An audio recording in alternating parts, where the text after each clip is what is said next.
These 3 days, we're all involved in this CNL, the children camp. People living in Jurong West and also in the children kindergarten in both Jurong West and the city side. This year, the theme is about who am I in God's eyes and our identity. I think it's for the children to really explore and understand who they are, not just to themselves or to their parents, but to know who they are in God's eyes. The kids that are coming from is quite diverse. I mean, I hear kids who are in broken homes, who are kids who have single parents, who are kids who are who may be very lost, or wants attention, or some kids who has certain mental disability to interact with people. Not all the children may know what's going on. I mean, some of them, they attend the kindergarten, some they don't.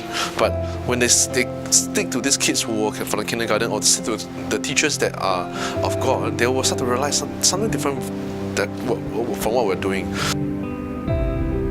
We are like a mirror, as in, I don't know if 10 years down the road they will remember me or any one of us here, or even the camp itself, but I think one definitely very important thing that they will bring back is that right now, at this point in time, they will see a mirror that we reflect God in us. And they may not understand fully, but they will know that there's something different that we do, and it's different from the Koko Jeje that interact with them outside. We're willing to go the extra mile for them, and love them, even at the expense of sometimes they may be naughty or disobedient, but our act of love and patience to them, they will see it. And in my group, I have seen how children from very almost a bit violent. When you talk to them, now you see look at that in their eyes and say, "Hey, look, I love you, and and people around you love you, and your action is causing people this way. But how about let's try to do this?" And when he sees that, wow.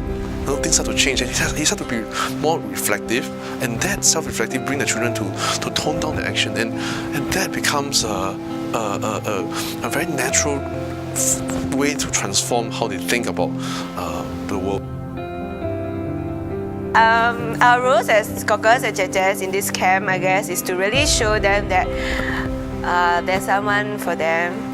That like even though a lot of times like parents will say, "Oh, you're naughty girl, you're naughty boy, no hope, hopeless, you're not loved, I don't like you," and everything. Not only parents but also friends. But that I guess the important roles of Jejes and Kokos here is not just to lead them or to direct them, but it's more of showing them love and that they are accepted, and also to show them Christ.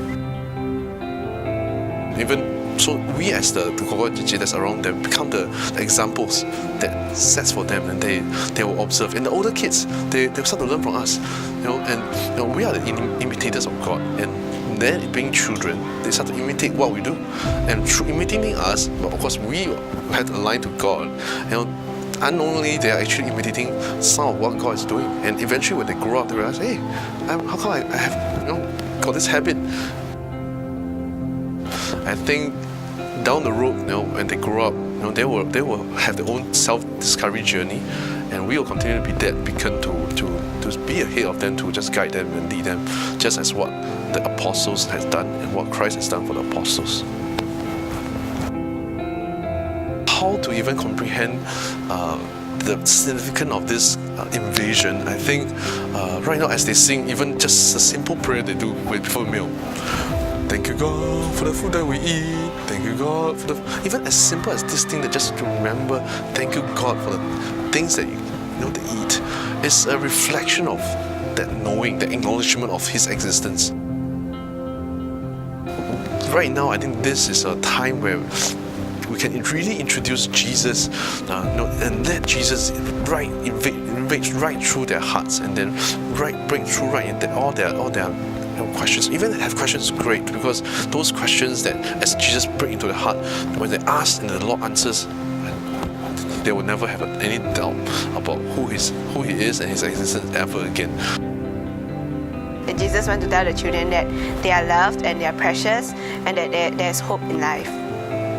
That they will grow up knowing that God is the love of their life.